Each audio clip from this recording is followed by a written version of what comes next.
Hello बंधुসকল मोर अन्य भिडिओत आपनालोকক स्वागतम। आसलते आजिर टपिकটো बहुत गुरुत्वपूर्ण। आशा करूँ आपनालोके जास्टिफाई करिब। এইখন হৈছে सरकारी हस्पिटाल। सरकारी हस्पिटाলত এনেকৈ হ'লে কেনেকৈ হ'ব? आपनालोকে চাই থাককচোন ভিডিওটো শেষলৈ চাই থাকক। মই আপোনালোকক দেখাই আছোঁ প্ৰব্লেমটো কি হৈছে। আচলতে চৰকাৰবিলাকে এইবিলাকত চকু দিব লাগে। চৰকাৰে কৈ থাকে নহয় বেটি বাচক মহিলা সুৰক্ষিত এনেকৈ হ'লে কেনেকৈ হ'ব? আপোনালোকে দেখিছেনে মহিলাৰ ইজ্জত ক'ত থাকিব? এইটো হৈছে বাথৰুম।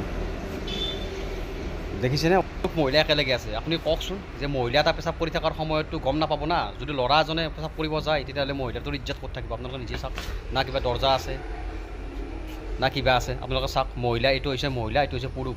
আপোনালোকে নিজে ভাবি চাওক ইয়াতে যদি এজন মহিলাই গম নাপাব না মহিলাজনে পেচাব কৰি থকাৰ সময়ত বাথৰুম যোৱাৰ সময়ত এজন যেতিয়া জেন্টছে আহিব যেতিয়া ল'ৰা এজনে আহিব পুৰুষ মানুহ এজনে আহিব আপুনি ভাবকচোন কি অৱস্থা হ'ব? তেতিয়া আমাৰ মহিলা দেশৰ আই মাতৃসকলৰ কেনেকৈ থাকিব ইজ্জতটো? আপোনালোকে নিজে চাওক। আচলতে এইবিলাক কথাত সৰু কথা কিছুমানত গুৰুত্ব দিব লাগে। এখন চৰকাৰী হস্পিটাল গুৰুত্ব দিয়াটো খুবেই প্ৰয়োজন। এনেই বেলেগ নাৰা লগালে কি হ'ব? বেটি বাচক বেটিৰ ইজ্জত ক'ত থাকিব ইয়াতে? এইটো ভাল লাগিলে এনেকুৱা শ্বেয়াৰ কৰক চৰকাৰে